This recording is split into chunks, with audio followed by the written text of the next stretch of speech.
So let me tell you a story about Travis Davis, who died October 12, 2009, 40 years old. As is the case for many actors in this room tonight, it was a single audition that changed Travis Davis's life. And Travis didn't even get the part. I mean, hell, he didn't even get a call back. The year was 1991. Travis was a young actor living in Texas. He went in for a local commercial where he read opposite a young actress. And they were reading as a young husband and wife. They had chemistry that was just off the charts, or at least that's what Travis said. And so after the read was finished, they had been summarily dismissed from the room without getting the gig. A gutsy young man asked out his attractive scene partner. He asked her if they might try playing a couple in real life on a date instead of an audition.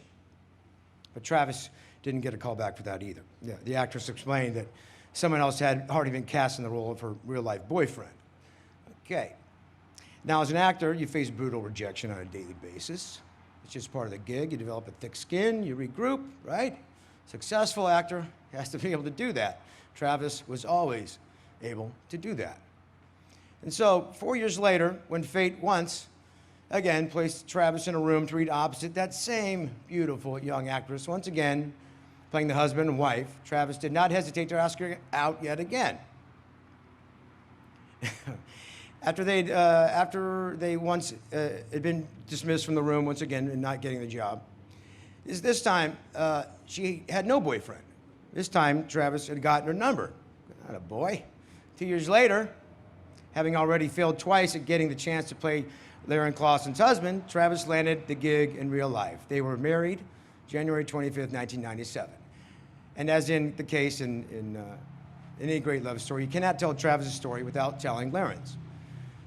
They moved to Los Angeles so Travis could pursue his acting career. Laren had phased out of acting to pursue other dreams, eventually devoting herself to raising their 2 children full-time, a more noble job, if you ask me. Meanwhile, Travis's career thrived, became something very rare, something people in this room can appreciate, perhaps more than anyone else. Travis became a working actor. How about that? He was one of those guys you would recognize, but you can't quite place. Hey, haven't I seen you in? Hey, you look like, hey, did we go to school together? No, never mind. The common refrains of a working actor. He was funny, he was talented, he was determined. Was he content with his career, or any of us? I don't know. He wanted more, of course. But as Laren so often reminded him, how many people in Los Angeles would do anything to get where he had gotten? A working actor, a career that afforded them a beautiful house in Woodland Hills, a career that was steady enough to allow him and his wife to raise his 2 young children together. They were secure, they were happy, they were healthy. And then they were not. It was stomach cancer. It struck Travis quickly and brutally at the young age of 39. After the shock wore off, Travis fought the disease, and he fought hard for an entire year. By August of 2009, the cancer returned. The prognosis was dire. At the age of 40 years old, Travis was told there were no more treatment options. This is obviously a difficult story to tell. He was so young. He could have been any of us. So we're forced to ask ourselves, what would I do? There's only one real answer to that question. I don't know. In Texas, Travis's mother, Cheryl, got busy doing what any other great mother would do. Grieving and crying, of course, but also trying to help Travis and Laren figure out just that, what to do. She came across a website for the MPTF and discovered their palliative care program. And she asked herself the same question that many of you may be asking yourselves. What the hell is palliative care? But instead of just asking the question to herself, Cheryl did one better. And she picked up the phone, called the number on the website, and what she discovered was essentially this. Palliative care is an extra layer of care and support that complements your other healthcare treatment when you're dealing with complicated and often terminal illnesses.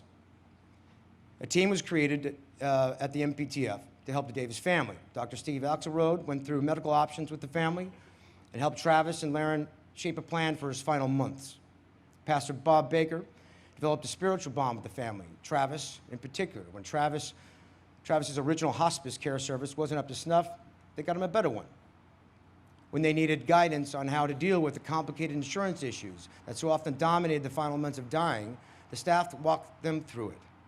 The team allowed Travis and Lauren to make a final big choice together. They wanted Travis to be at home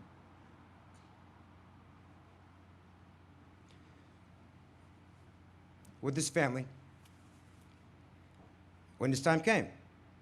The home that Travis had earned from a career that so many strive for, a career of a working actor, a career that would never have happened without the love and support of a wife he would have never known if not for the 2 auditions that he didn't even nail. A wife he had made a family with, 2 gorgeous blue-eyed children who would now get to be near their father on his final days. It's been 7 years since the passing, but we wanted to share this story because MPTF isn't just about taking care of our seniors. It's here for all of us.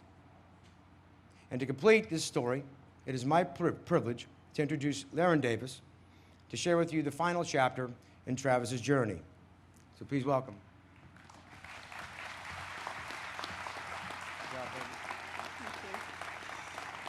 Good evening.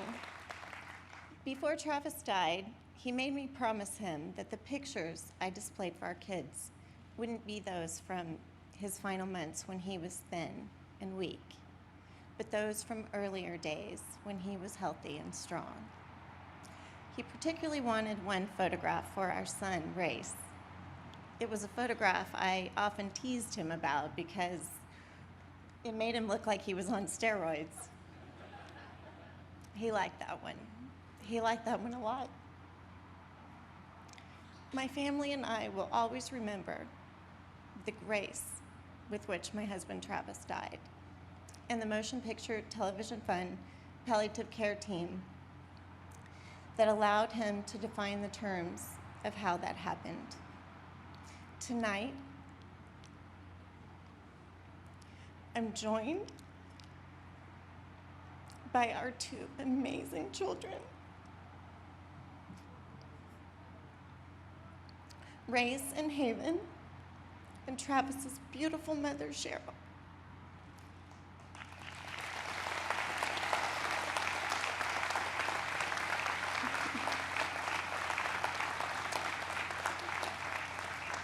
To remember him as he would have wanted us to, as a vibrant family man and a young working actor who liked the picture of himself that made him look like he was on steroids. And to remind our community that whatever the challenge, you don't have to face it alone, because you're in an industry that cares for its own in many wonderful ways. Thank you.